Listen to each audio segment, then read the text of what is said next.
L'épilepsie, c'est une maladie neurologique qui est caractérisée par la survenue d'au moins une crise d'épilepsie et par une prédisposition durable du cerveau à en générer d'autres. Et ensuite par toutes les conséquences que ça peut avoir sur le fonctionnement cognitif, sur le retentissement social, sur l'état psychologique, etc.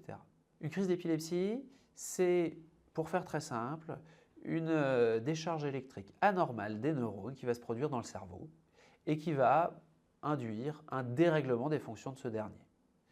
En fonction de la zone du cerveau qui va être impliquée dans la crise, on va avoir des symptômes qui vont être différents.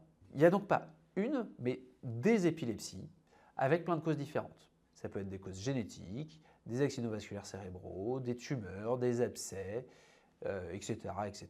La plupart des épilepsies commencent dans l'enfance ou de l'adolescence. Mais il faut quand même savoir qu'il y a 30% des épilepsies qui vont débuter après 65 ans, et donc ça peut vraiment toucher tous les âges de la vie.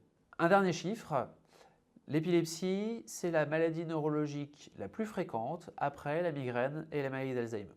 Et il faut savoir qu'en France, ça touche pratiquement 1% de la population. Donc si vous ou un de vos proches êtes touché par cette maladie, je vous invite à vous rendre sur le site de la Ligue française contre l'épilepsie ou à en parler avec un professionnel de santé qui est là pour vous aider et vous orienter face à cette maladie. Et moi je vous dis à bientôt pour une prochaine vidéo.